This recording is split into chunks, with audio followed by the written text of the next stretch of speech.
welcome to the Swift Half, your weekly session of chat from the UKOCR and adventure running scene.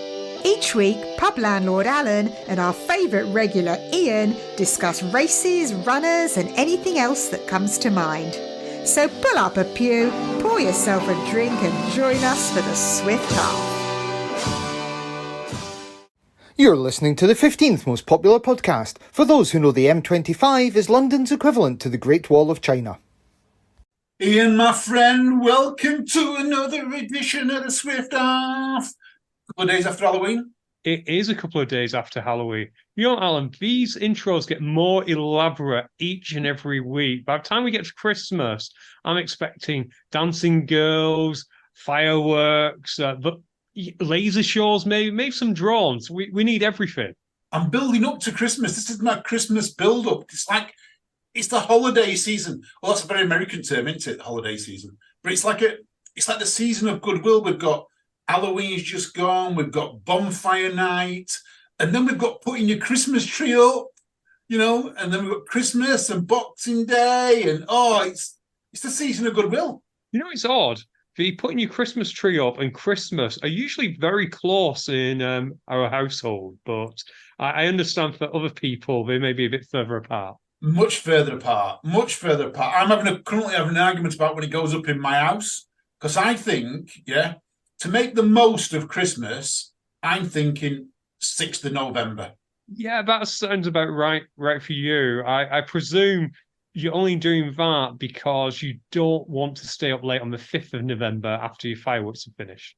Exactly. You know it. That's the reason why I'm thinking it. A lot of people are telling me I should really put it up 1st of December at the earliest. That should be an earliest, but 12 days before Christmas, 12 days after, I'm getting told.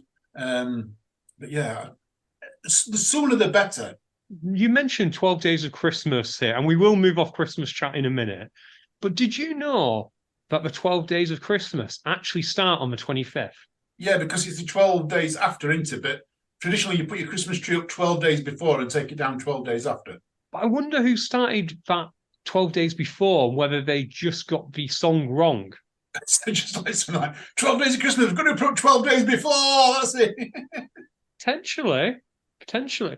Again, maybe this is like the don't wear white after Labor Day that Sophia insisted she had no clue about. So maybe it's not a whole of America thing. Maybe it's just part of America. I don't know. I think at latest a Christmas tree, at the latest should go up the 1st of December, because that's when we get as advent calendars. That's when Brewdog send me my advent calendar.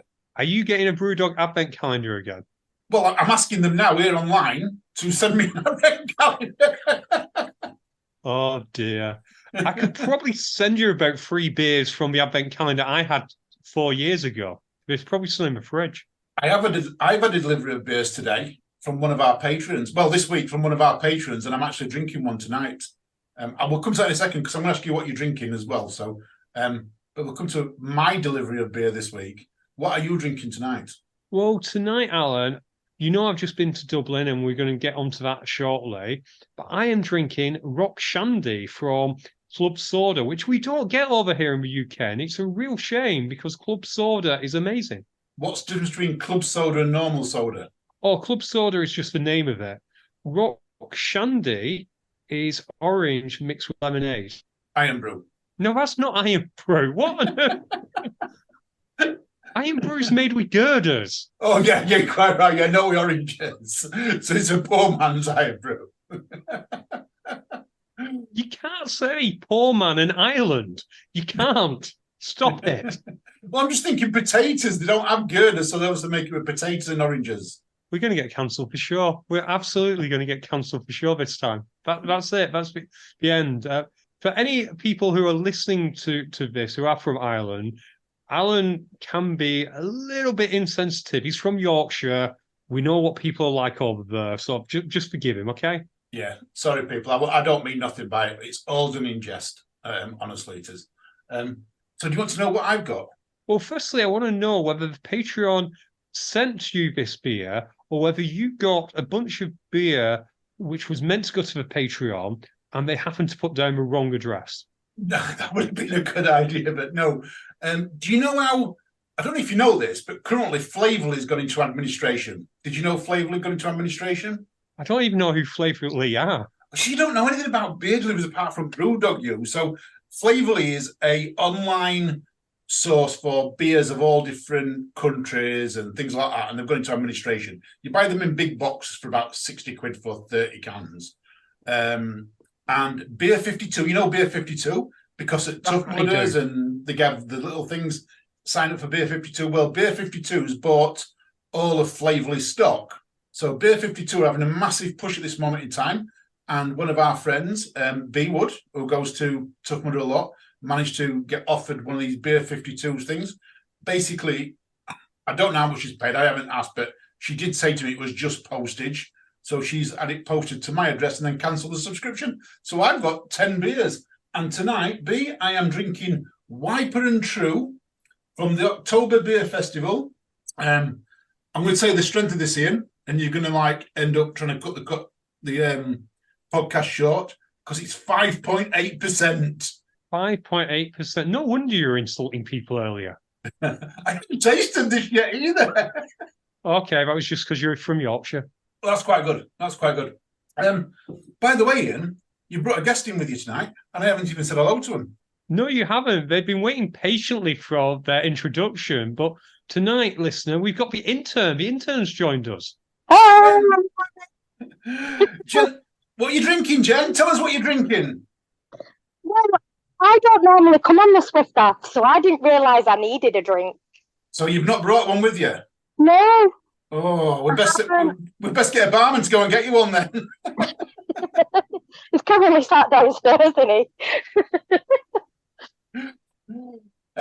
Jen, I hear you was at Hyrox. Let's go to Ian. Can we go straight to Hyrox? Of course we can. We can go straight to Hyrox. Because Jen, I hear you was at Hyrox this weekend. I've seen an amazing video of Mike Nolan doing wall balls and you, Claire, and Ian behind him, all doing them with him, but not without a wall ball. What's this about? I don't know. We just decided that we'd squat along with him for moral support. Because apparently we'd been really evil by giving him burpee broad jumps and then wall balls to do. So did you give him all the wall balls to do? Well, yeah, because that was his thing in the relay, was the burpee broad jumps and the wall balls. So you both have 2 exercises and 2 runs. Oh, wow. What did you do? I did the sled push, obviously. Yeah. And I did the lunges. Oh, I did. I was going to say Ian had to do the lunges in practice for our doubles. Yeah, no, Ian didn't do the lunges. I thought I would take them. Ian, what did you do? Not a lot, to be fair. Well, you must have done rowing. I'm going to guess you did rowing. I didn't actually. Claire did rowing. I did the ski erg, and I also did the farmer's walk, farmer's carry. So yeah, I went for, in theory, the 2 shortest ones. Yeah, I get that. The ski egg, though, you're not designed. We're not being that tall. You're not really designed for the ski egg.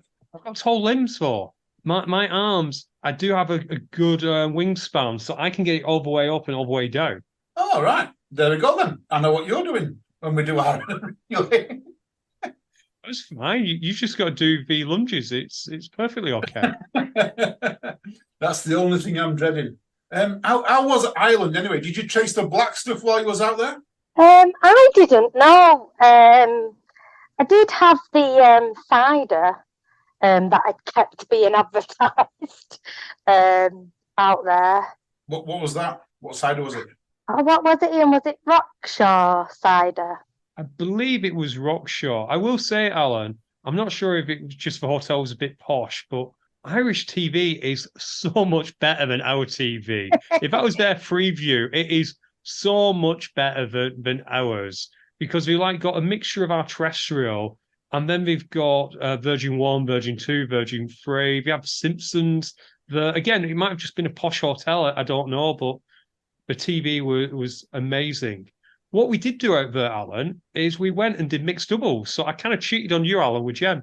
Oh, thanks. So not only did you do relay, you did mixed doubles as well. We did, yeah. For our sins.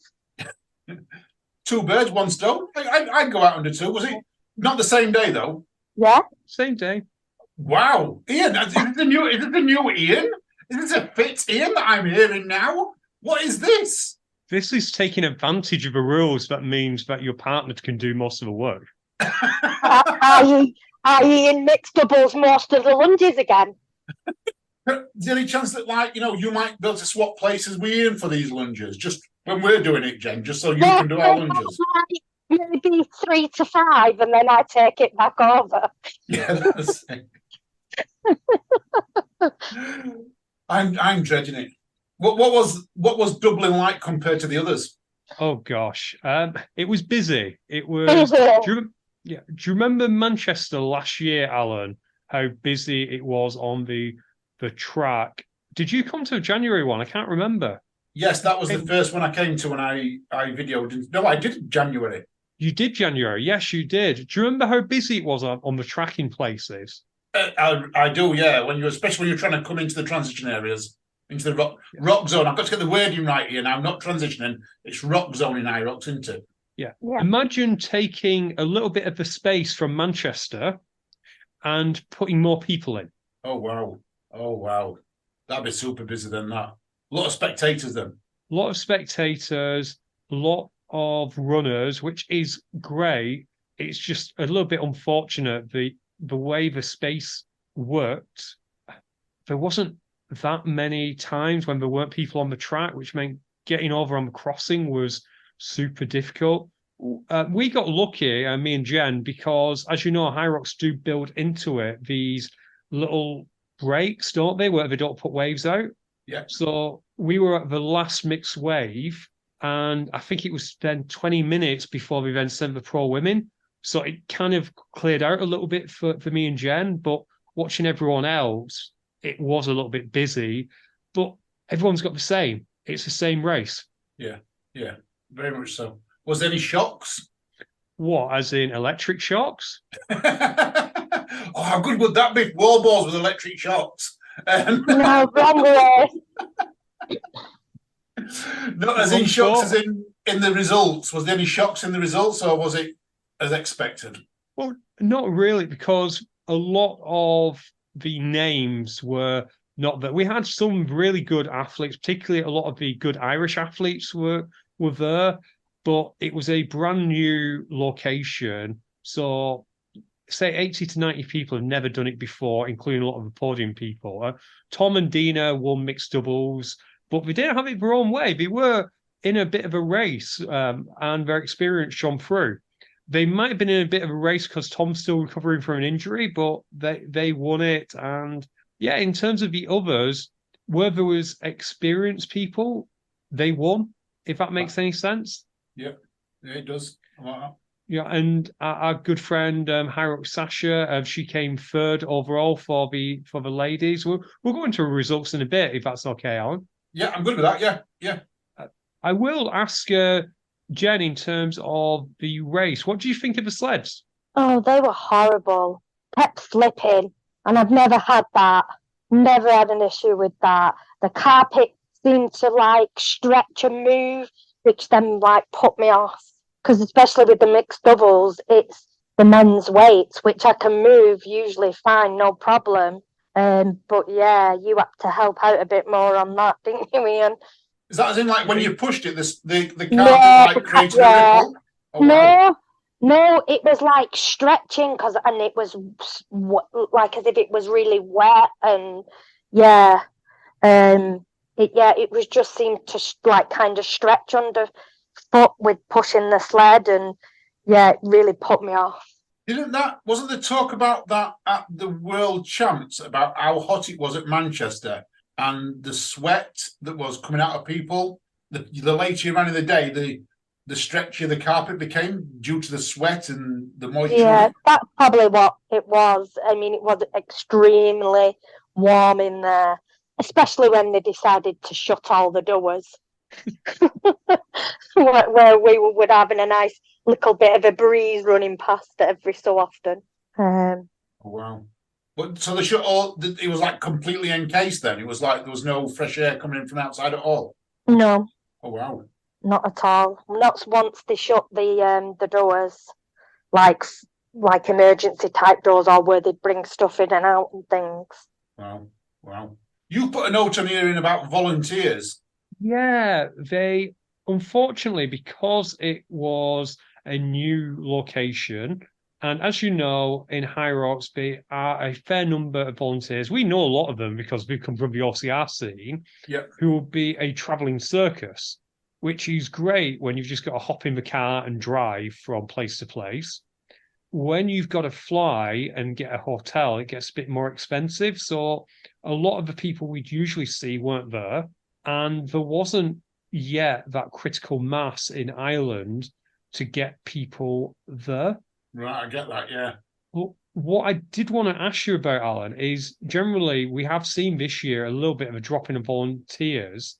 And I am wondering if that's a sign of anything or if there's anything that Hyrox could do to maybe increase their volunteer numbers again?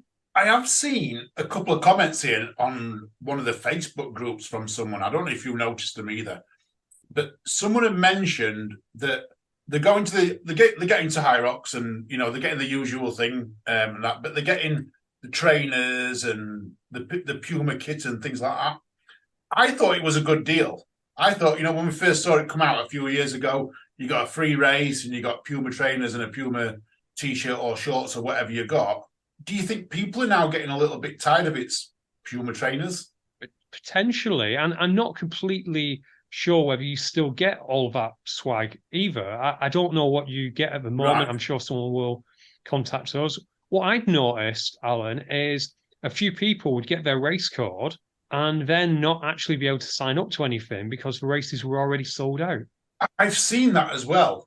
I saw a comment about that. Someone saying that they got 3 or 4 race codes but couldn't sign up because they got the race codes after entry had opened, and so therefore they couldn't use them.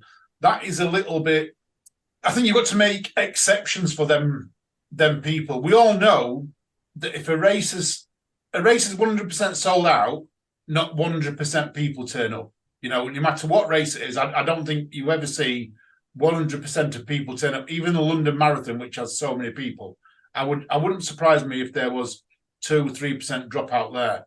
So there is a little bit of leeway, or are they overselling tickets? I don't know. I don't know either.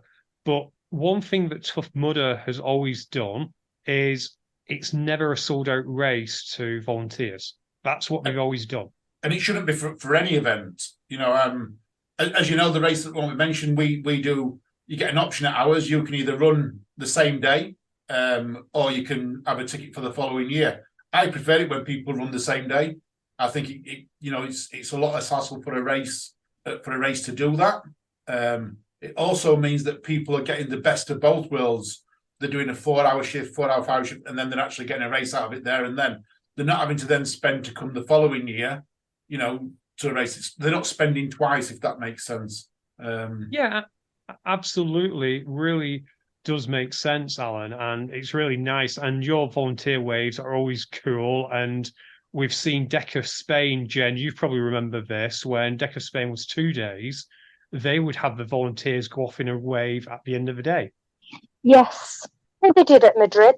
They did at Madrid. Yeah, they did. They had a volunteer wave, and it's just something. I'm not sure if Hyrox can do that because Hyrox is very much about you not having mixed waves. You're literally, it's all men's open, women's open, men's doubles, etc., etc. So I'm not sure if that would work for them, but a small change would be it's never sold out to volunteers. We will find you a space, because I bet you, Alan, if a celebrity rang them up and said, "Oh, I want to do this race," they'd find them a spot. Without a doubt. Yeah. That's what volunteers are to me. Volunteers are celebrities. They're the people who are going out of the way to do this. Yeah.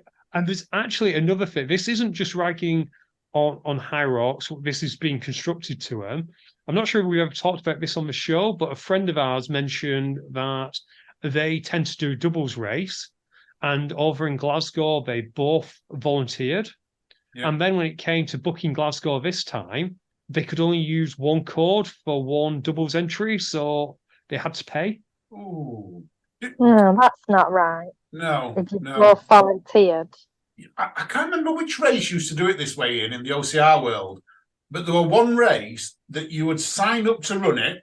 I think it was a Saturday and a Sunday. And if you volunteered on the Saturday, you had to sign up to run it on the Sunday and pay your entry fee. But if you turned up for your shift, you got a refund. And they did exactly the same. You could pay for your entry on a Saturday, and if you turned up for a volunteer stuff on a Sunday, they'd refund your Saturday's entry. I've got a feeling it was Ram Run, if I'm honest. But that's how Ian used to do it at Ram Run to get the best out of both worlds. I think you're right. And I think, Alan, that Tough Mudder will do that as well. So if you were to race on the Saturday and then volunteer on Sunday, you got it back. In fact, they used to do that almost as you were leaving, do you want to get your race entry back? Volunteer tomorrow. Yeah. And see, that's a great way of doing it, isn't it? That's actually a fantastic idea, because that way, yes, volunteers have that initial outlay, but they can buy themselves a ticket, and then it's not a case of, oh, I'm getting a code. It's I'm actually getting my money back. Yeah. And as long as they turn up for that shift, money back. Yeah, that was good. Like I say, Hyrox does a lot of good things, but it's just little things like this we need to improve on. But can we talk about a few other things, Alan? Yep. One thing that they really improved on, I can't remember if we talked about this on the show, whether it was me, Will, and Kirsty last week. In Birmingham, the queues were a nightmare for getting in the arena. Yeah? Right, yeah. Jen, how easy was it registration this time? Oh, it was fantastic. It was brilliant. There was hardly any queue. You went for your race tickets between a certain time, between this time and that time. So, and then I think like the volunteers then didn't feel overwhelmed, and nobody had to go like up and down the queue saying, if you're racing at this time, come to the front and things like that. It worked really, really well. You mean you two have to queue up for tickets, so they not know who you are? Unfortunately, Alan, they do know who we are. But yes, we also have to queue up for our tickets. Yeah, we have to queue up. But it was good that they implemented this within a week and got it right. Something bad went on the day, which was one of Jen's favourite, patches. We didn't have patches, Jen, did we?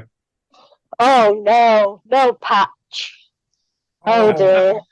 It's Manchester all over again. Yeah. Patches got not lost, but they got held up in customs.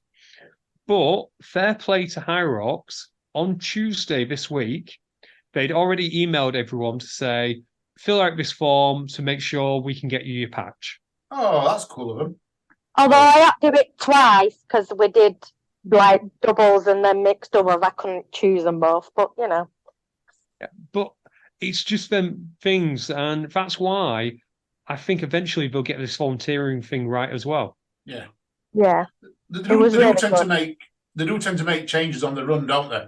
Yeah, I mean, from the first one. I mean, you was the first one to do out the all of us, Jen, weren't you? You got into Hyrox very, very early on. You've seen the changes firsthand. You know, I mean, you've been around the world and that. You've seen them. What's the best change that you've seen them make since you first started? Oh God, that's a blooming question. Putting breaks in between the running tracks, so like you can get spectators to go into the middle bit, and then obviously over to the second bit, so that obviously they're not trying to cross like a big track all in one go with all the fast runners, and then obviously they can then direct the runners to the left or the right depending on where they need to get people across. So then people are not, obviously runners and stuff aren't like colliding or nearly colliding and things. And that was a good change. And if they can get bleachers as well, that was a good change, you know, near the wall balls and that, where people could sit down and still watch it and things like that. But you could still have a good view from like the top all the way like to the wall balls and stuff. I love the bleachers. I think that's the best for me. That's the best thing for spectators they've ever brought in. You know, when I saw saw them at the World Champs in Manchester compared to when I went in January, it was like a massive difference because you could, if you were at the top of them bleachers, you could see everything. I love that. Great idea, that. Yeah. Fetch more of it. Shove it all the way round. That's what they are trying. In Birmingham, they're definitely trying to do that, whereby they had a little bit of a wall ball arena, which was kind of cool. It was good. The only thing that perhaps could have improved it, although I can understand why they didn't, was having a walkway so you could easily go between the two, because you had to walk all the way around to get to the tallest one. But I understand why they didn't have that walkway, because that would just create another crossing, which is likely to cause more mayhem, like it always does. Yeah. Cool. Should we move on? Oh, Alan, fitness racing news. We might as well just cover it all off here, yeah? Yep. This is in America, but next year in July, I don't have the exact date because I'm not that prepared and this wasn't even on notes, but next year in July in America, they're doing a Deca Ultra. Whoa. A Deca? Yeah. So longer than 26.2 miles? No, it's shorter than 26.2 miles, but it is longer than their standard 5K. Okay, it's not really an ultra though, is it? And I'm sorry, but this is not an ultra. If it needs to be longer than a marathon distance. You'd have to add up all the workout stations as well. It is 5 times a Deca, so you'll be doing whatever that is. So 5 times 5 is 25k. So you're doing 25k of running. So it's more than a half marathon, which is nice. Yeah. You then have effectively 50 stations. So that would also include 2,500 meters of ski, 2,500 meters of row, and dear Lord, 125 calories on the bike. Oh wow! So it could be close. It could be close to an actual ultra distance then. It could. Well, yeah, it could definitely. Someone's doing the maths now. I know someone at home now has paused the podcast and they're doing the maths. Graham, hurry up with them. I know it'll be Graham. He'll be doing it. I'm telling you. So this is in America next year in July. Have a look on Deca's feed if you're interested. Fingers crossed, Alan, it'll come either to Spain or maybe to the UK soon, because I'm sure you'd love to do an ultra. It's not my type of ultra. You'd be fine. Also, can we just give a shout out to Ugly Dave and Jay? I don't have any results for this to give out, but they did a Hyrox sprint over in Toronto, which looked a lot of fun. So well done to them guys. But I do need to give out the Hyrox results, don't I? Because I pulled them up. You do. And then we moved on. Okay, so in the male pro, we had in first place, we had Sean Noble, who is a member of Team Hogan. We then had Hyrox Ollie. I can't remember his surname. I've not actually written it down. Oh, I have written it down. Ollie Fricker was in second place. We then had Aaron Woodman in third place. So well done to all the men.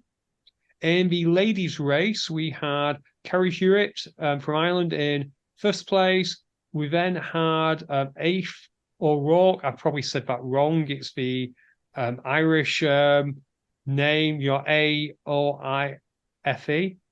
No idea. I wouldn't even know how to pronounce that. No, but Aoife O'Rourke was second place, and then in third place, as we mentioned earlier, was our good friend Sasha from Team Grit. So sorry, not Team Grit, Team Epic Fitness. Yes. Sorry, I just moved your teams, Sasha. Hope you forgive me. Right, so I think that's all fitness racing news for this week. Oh wow! Didn't you do a Deca that week though? You were becoming like global. What's it called? Global trekkers going to all these fitness racing things. Weren't you over in Europe last week as well? Oh no! I wish. It feels like every weekend you two are off in some strange country, doing Decas or Hyroxes and things like that. How you have time to record this and get over there that weekend? It's unbelievable, Ian. No, I have no idea. I'll undo that show and do the notes occasionally for your show. Exactly. Well, you mentioned ultras there, Ian. Jen, do you know I'm doing an ultra in 2 weeks' time? No, yes, kind of. I think I saw it on your Facebook. So people know I'm going to try to skate from Meriden, and I've started a little bit of a sweepstake up here to see how far I'm going to go. So £2 entry, payable by PayPal to admin at UKOCR. Just send me a £2 and put a distance of how think you're going to travel. It could be a Strava. So my Strava, how far will my Strava say when I finish? I'll stop it when I'm finished. And I'm going to give half of the money to Mind and half of the money to whoever gets them the closest.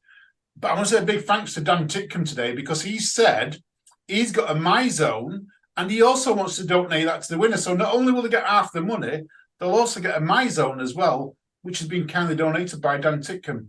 So thank you, Dan. Much appreciated. That's awesome. I love My Zone. You know, I keep forgetting to put mine on. I need to get mine on more often. I use the heart rate monitor. Sorry, excuse me, I sneezed then. Bit strange. I use a heart rate monitor, but I forget to upload my MEPs and things like that. Strange. Probably still stuck on iron, aren't you? Yeah, I'm probably still on iron. Oh dear. Right, Alan, it's a big weekend this weekend in obstacle racing, although not necessarily in this country, but further afield. We've got Spartan, we've got World's Toughest Mudder. Where do you want to go to? Let's go WTM first, because we normally have a podcast around WTM with a few WTM people, but this year we haven't had one because there's been so much going off and that. So let's go and let us, me and you, and if Jen wants to stop on with us, she can do. Let's go talk some of WTM this year. Okay. Firstly, should we give a shout out to people we know are over there? Oh, definitely, yeah, definitely. I've been dot watching today. I've been dot watching Kevin's aeroplane going over. So our good friend Kevin Calvey he put the flight, so I've been dot watching it going over. Whole new dot watching there. Thanks to Will Chung for sending me that. Much appreciated.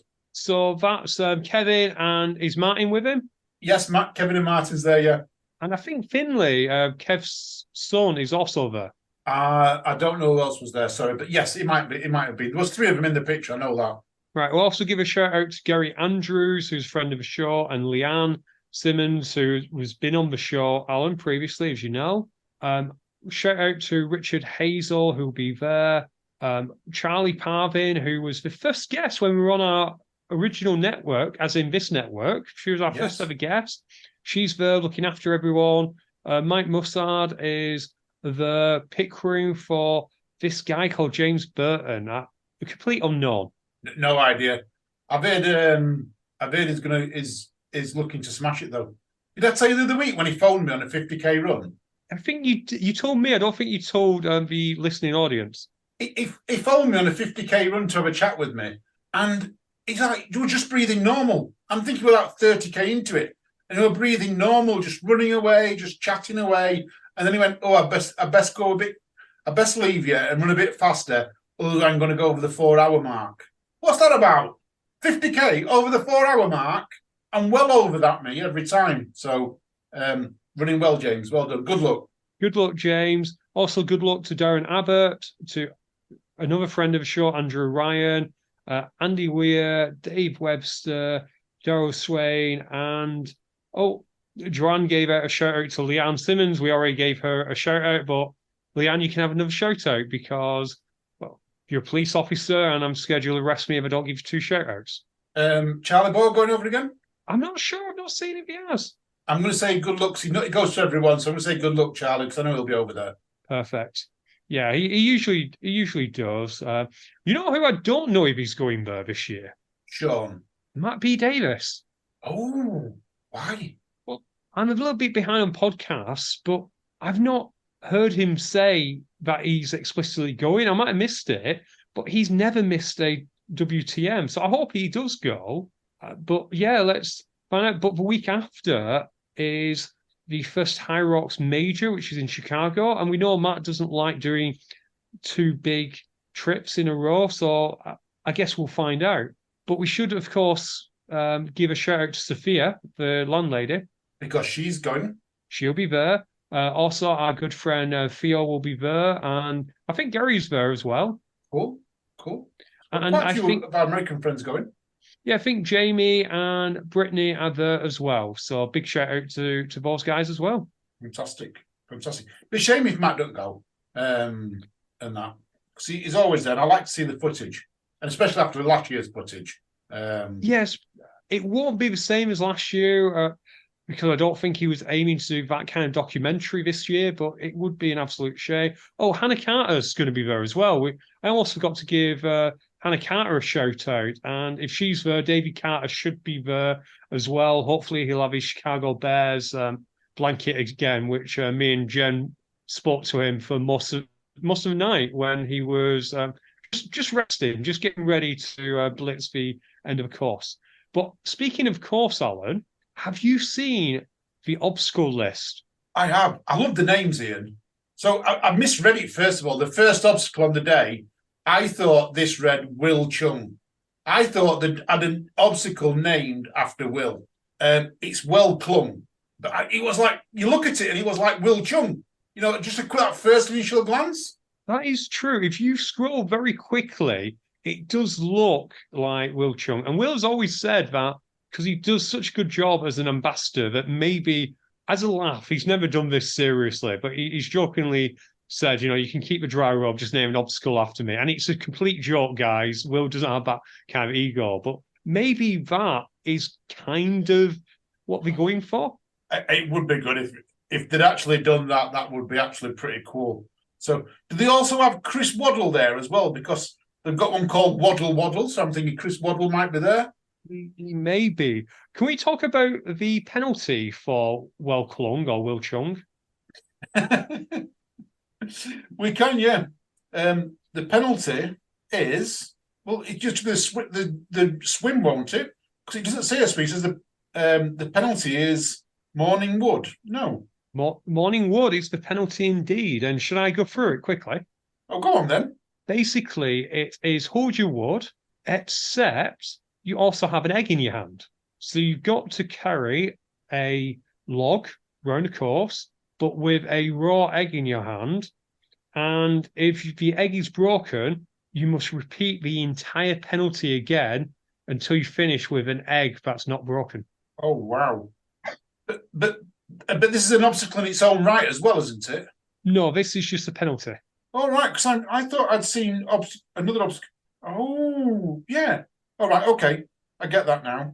So, because I'd seen it as obstacle number 2 on the list, as Well Clung and then Morning Wood. So I thought that was an obstacle in its own right on the obstacle list. No, but where it has that little bit of a star, that is a penalty. Oh, right. So Twinkle Toes, then you've got to do the obstacle of Walk This Way. Yes, which we know from the UK. It's interesting. We've had to say that you can't backpedal, you can't crawl. Because I've not think of any of doing that previously. What is interesting to see is back is the grappler, which is you throw a line up and then you reverse abseil, so you climb up the cliff, which sounds quite tough. That does sound tough. That does sound rough.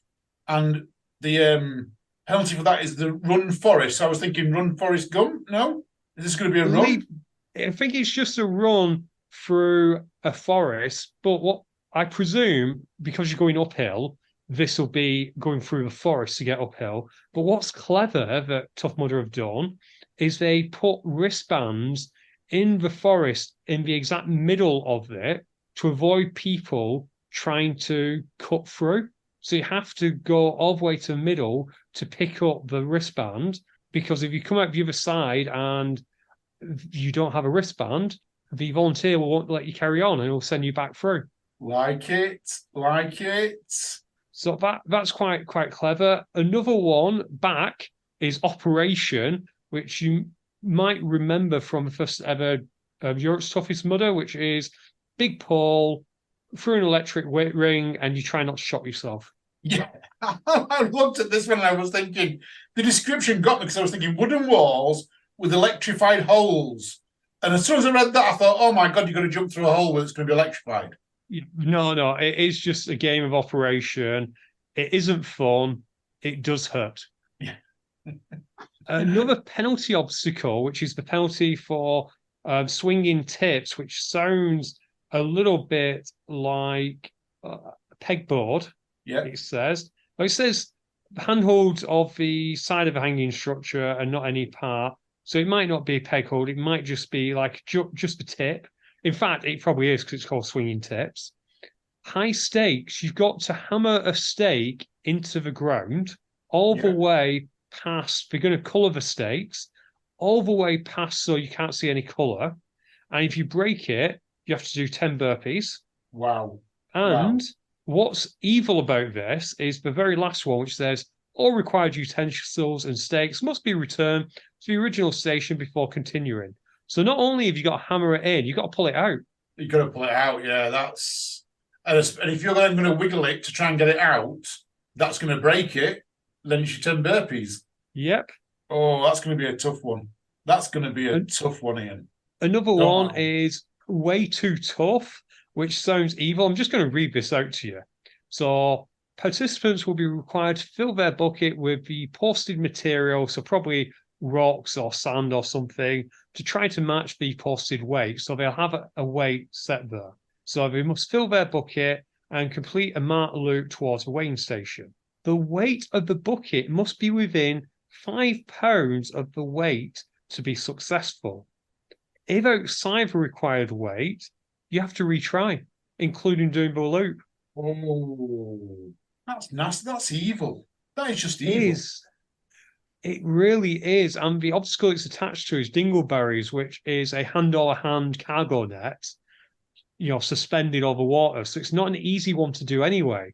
No. Last year, for that one, you just had to fill up an egg cup with sand or something like that. And that was it. Putting in the weighing as well. Yeah, that's not going to be fun. No. I mean, there's some good challenges that's going to be there. It's going to be tough again, Ian. What do you think we're going to get as a winning distance? I reckon above 100. I reckon some people will go above 100. I've got 3 more that I just want to highlight to you, Alan, because I thought you're going to like these. Yeah. One is called Melting Point. Oh, I've seen this one. Yeah, two different temperatures. 2 pools of water. So one is going to be Arctic enema. Yeah. I wonder if they're going to heat up the other one, because if that's hot into cold, that'll just be evil. That's how I'm reading it, because it says 2 pools of water of different temperatures. One's got to be warm, one's got to be cold. Yeah, you'd imagine. I guess one could just be whatever temperature it is there, and the other could be cold. But yeah, that's just evil. I can't wait to see videos from that. Night at the rodeo as a penalty for Funky Monkey. This is a sack race, Alan, but you must have one hand holding the sack at your waist and one hand above your head. Oh, that's the photos of that's going to be absolutely mint. They really, really are. And the final one I want to flag to you is Christmas in Legoland. Which one is this one? This must be on Everest, I'm going to guess. Everest. And upon failure, you must soak your hands in ice water for 60 seconds. Right. And then build a Lego set to match the provided picture. Oh, that's not... but the next part it says, the removal of hands from ice water before the timer reaches 60 will require a restart of the penalty. Yeah, so it could... And that's going to be tough because it's right at the end. So your hands are going to get swollen, because that's the idea of putting your hands in the ice water. You've then got to do this next whatever. But then, apart from when the lake is open for Statue of Liberty, you then have to go into a pit. And if you need to change shoes or change anything, you're going to have hands which are like clubs. Yeah. It's going to be a tough one, that. I mean, do we think Everest is going to be the Everest that we've seen this year as well, with the elevated ledge, so it's further back, or do we think it's going to be a normal Everest? It will be the Tough Mudder USA Everest, which is evil because it is so steep, because it's on the back of a flatbed. So It's a portable one. So I know ours is steep, but it just goes up to vertical very, very quickly. Oh, wow. But is it just a straight jump to a straight ledge then, though? I think they might have a rounded edge on it as well, just to make it that much harder. But yeah, Ew. I remember last year, our good friend Will, he struggled a little bit on this compared to the usual Everest because Will can just get up our Everest. He can moonwalk it up it if he wanted to. Yeah, he can. Yeah, he quite easily goes up Everest without fail. So, Alan, anything else you want to talk about WTM other than if anyone's going, we'd love to talk to him? Definitely, once you come back, come and hit me up. I'm sure we'll get James on that. But just I was going back to distance wise. Do we think a female's going to do the 100 this year? I think Chris is going back, actually. We didn't give her a shout out, but I think Chris Lugowski is going back. And if she is, she's going to be gunning for above that. I think she wants to get as far as she can. So I think a lot will come down to how cold it gets at night because Texas is warm, but I don't know how much in the desert this is. Deserts get cold at night. Yeah. Could be a big, yeah. I don't know. I think she'll do it. Variation. I think she'll do it. If Anna Carter's there, she'll push her. So yeah. Do you think we might get 125 from the men? I hope so. I think it'll come down to, like I say, temperature and avoiding injury and avoiding penalties. If you've got good grip strength and you can do these obstacles and you avoid all the penalties, I think you're in good stead.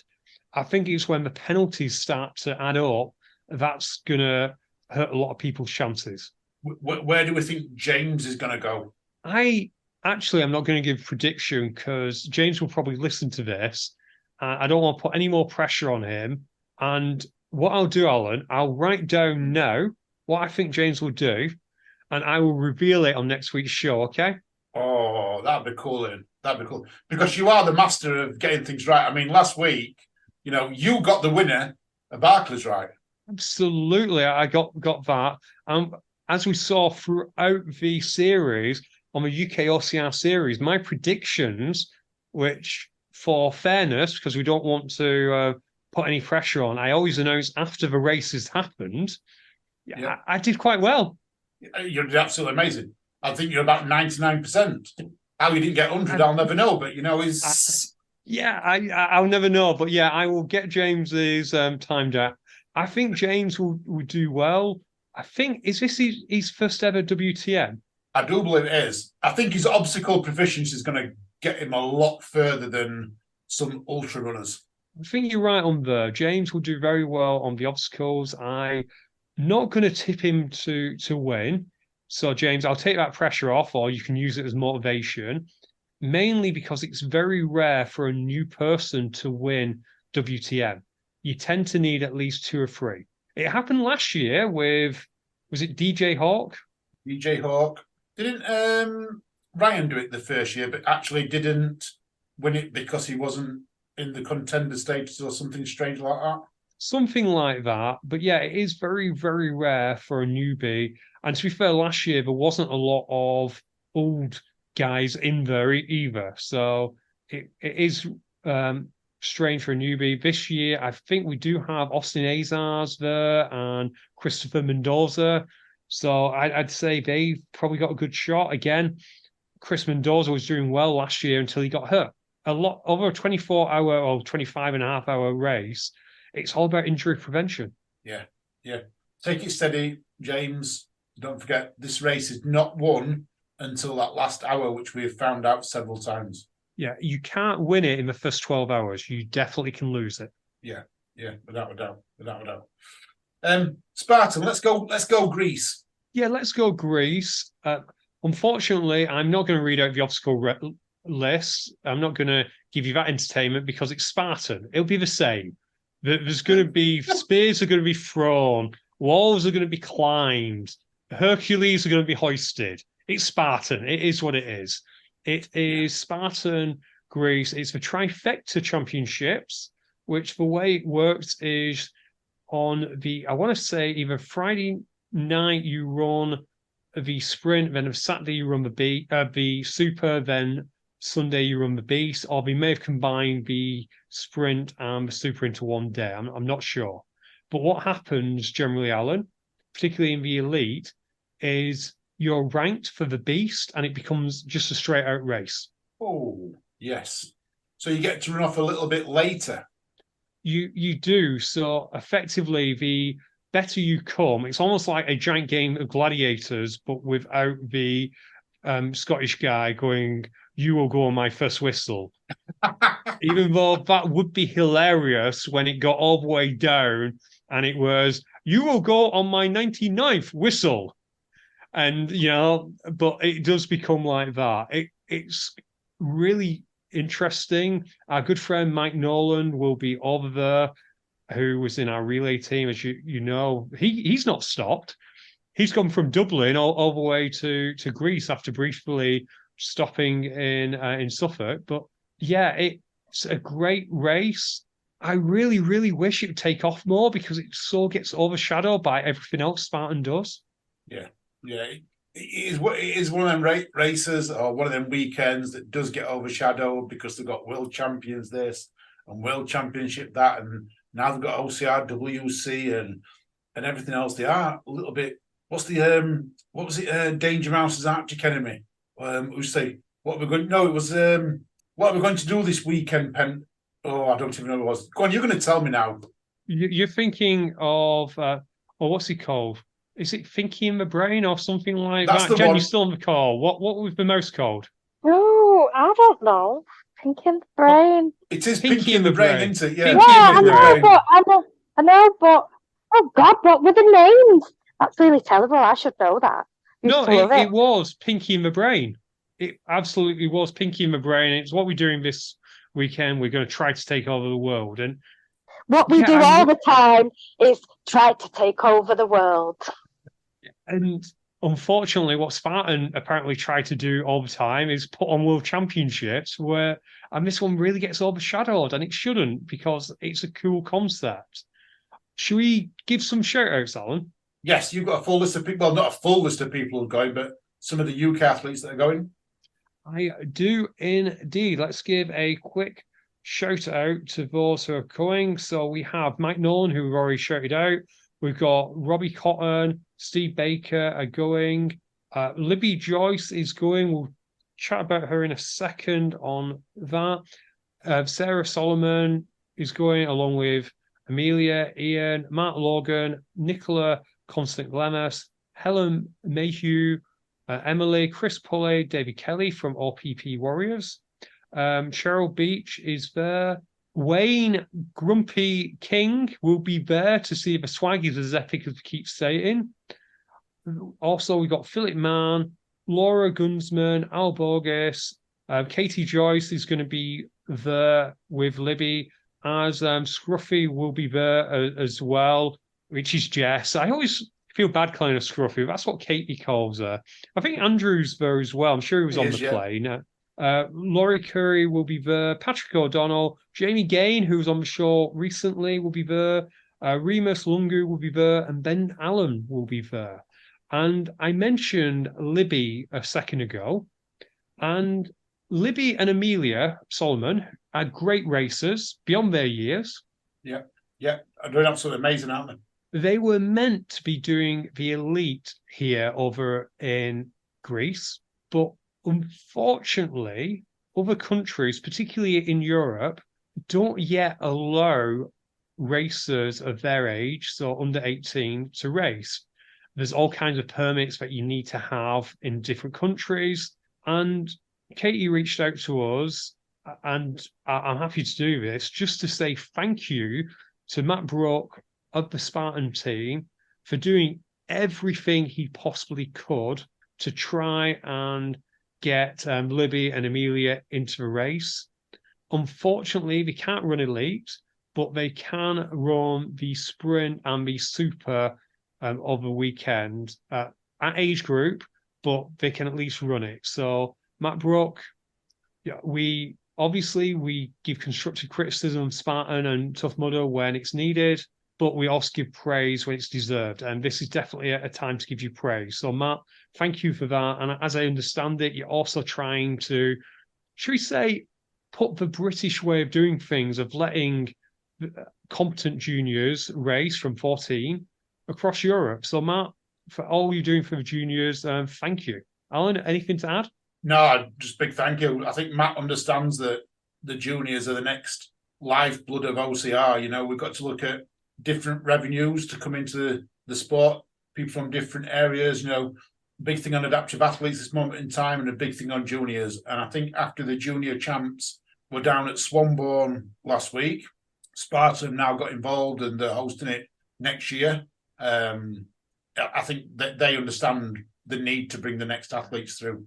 They do. And as was pointed out to us by numerous people, because we hadn't made the connection, the junior champs and the British champs are at the same venue next year. It's the same weekend. Makes it much easier for us, Ian. And it's at Belvoir Castle. No, Beaver Castle. Beaver Castle, which probably means you'll have Kiss of Mud on the dog's leg, just because that's the only place they put Kiss of Mud. It's what they do. Maybe they'll have Augustus Gloop on the World and Junior Champs. That would be awesome. Oh, on the top of the hill. On the top of the hill. So if you're going to run it, make sure you take a windbreaker, because that hill gets a bit windy. Definitely. I've got something for you that last week I didn't know this. Well, we just touched on the British Junior Champs there. Did you know that there was actually an adult elite race there? I did not know. Did you win? No, I didn't. But a good friend of our show, and one of our patrons did. Matthew Kirk won the male. Second was George Murrell-Swain. Third, Theo Tekelson. And in the females, Rosie Duncan-Smith won, followed by Louisa Allen and Isabel Utley in third. So I didn't know there was. We didn't announce it last week because I didn't even know there was one. So and there was also a 10K elite race as well. And I will give you the results of that.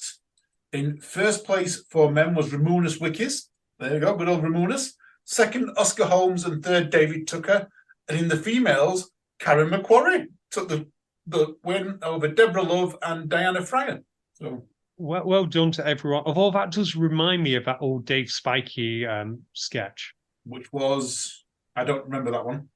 You don't remember it? He just moved into a new area and someone knocked on his door and said, "Would you like to sign up for a 10K?" Right. Just random. Yeah, just random. He's like, no, I don't do things like that. I'm a comedian. I'm not a racer. And she said, "Oh no, it's a 10K. It's going to be a fun run. It's for kids. It's for the kids." And he goes, "Fantastic! I might win this." Oh, that's good. That's good. And he probably didn't. I mean, you got Karen McQuarrie and Ramonas Wickies winning him. They're not going to win with athletes like that, are they? No, they're not going to win. Hey, if it had just been some of our talented juniors, Dave Spikey wouldn't go anywhere near the top 50. No. The village I just moved into, talking about juniors there, it was Halloween, obviously, the night. And when I lived in Barnsley Town Centre, on Halloween, I'd get a big bucket, big bowl, fill it with sweets, and I'd literally 5 kids, and the bucket would be empty. They would take handfuls, they'd dip their hands and I'd go, "Oh, you're a bit too much, nice and gentle," and they'd go piss off and fill and completely take their handful. The village I live in now, Ian, I've had more kids come. Everyone made an effort. None of these that come out and just put a mask on their face.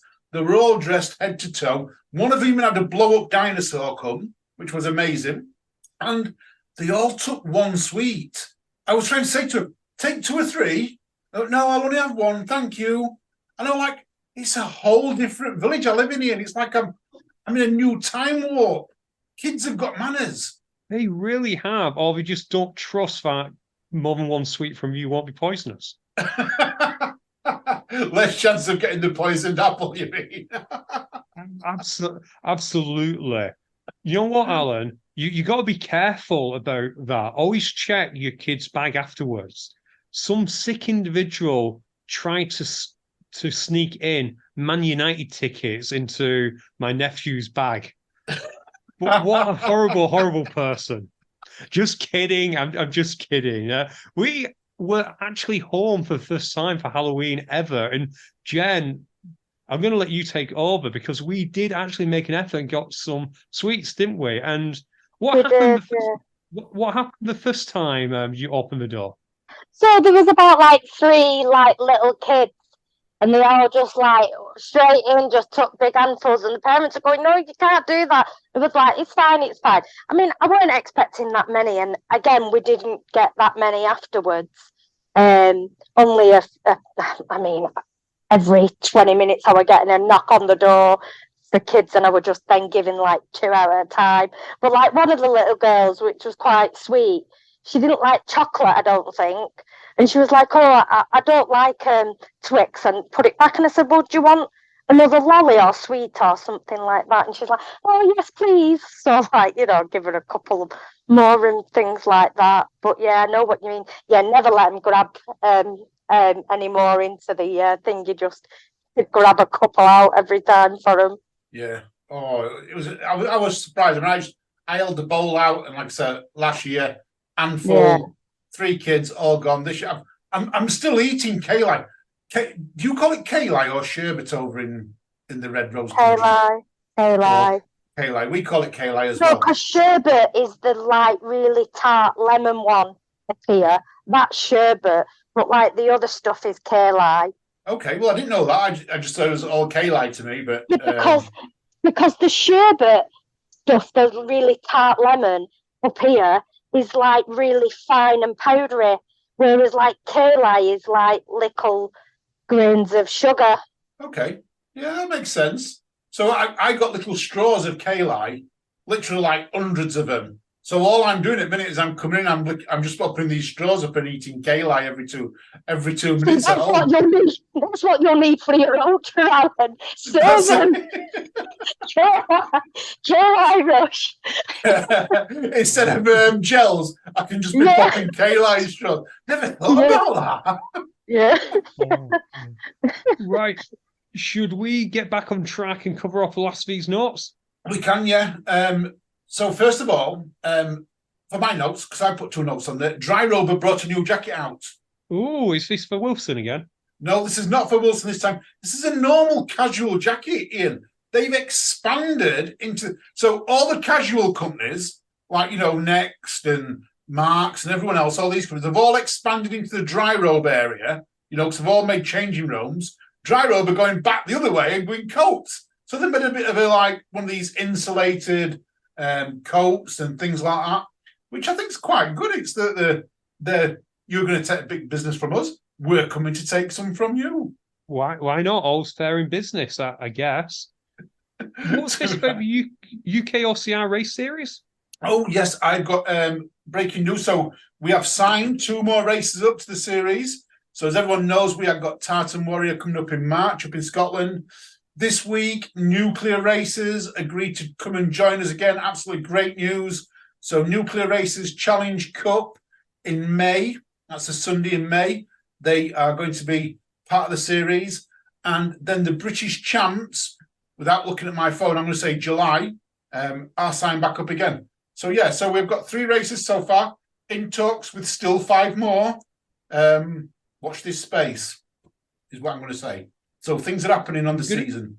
I'm going to say the British champs are the same day as the junior champs. So if you know when junior champs are, it's that day. Exactly.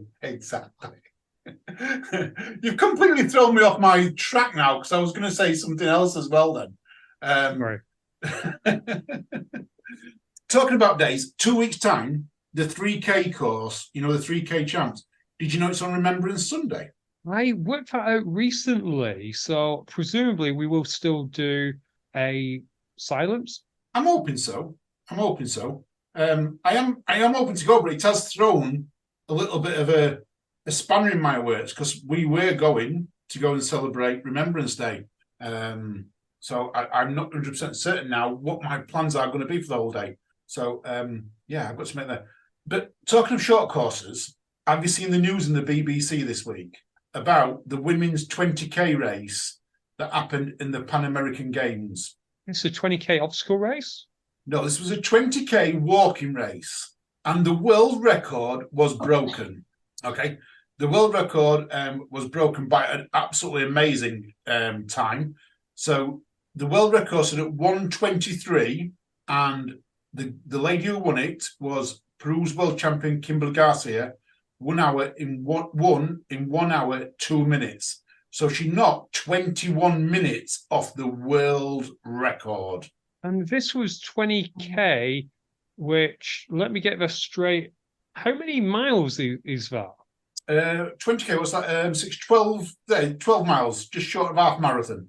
So walking, so this is walking, and they brought that amount. I mean, it's amazing. It's an amazing time. Absolutely fantastic. Well, most people can't run that. No, they can't. But then, and this is the funny part, they had to go back out and remeasure the course, and it came in at 18K. Oh. Oh. So yeah, she didn't break the world record. So short courses, Ian, it's not good, is it? It's not, but I would probably be asking for a marshal to double check, because 1 hour to do 12 miles walking just doesn't seem realistic. Well, have you ever seen them do the speed walkers? I mean, that's why they've done it. I mean, the record's 1:23. These speed walkers, Ian, are absolutely phenomenal. It is like the running. The difference is they can't have both feet off the floor at the same time. That is the only rule that's in there. So they can walk, just can't have both feet off the floor at the same time. And it's amazing. It's amazing to see it. I saw it at the Olympics in London. I saw the road race there. And it's just phenomenal how fast they're moving and they're walking. Clearly walking, but it's amazing. It does look a bit odd, doesn't it? Because it's very swing your hips type. Yeah. It's because that's where they're getting it's like very much straight legs, swing your hips, because you're wanting your feet to land together rather than bouncing up and down. So you're moving the side to side. Very technical. Never tried it, but it looks very technical. Very technical. You've also got UTMB on the notes. Have we got time to cover this off quickly, or should we move it to next week? I'm going to say to anyone, UTMB at this moment in time, there's a big boycott in it from the ultra running scene. Go over to UKOCR Facebook page. You'll read it all on there.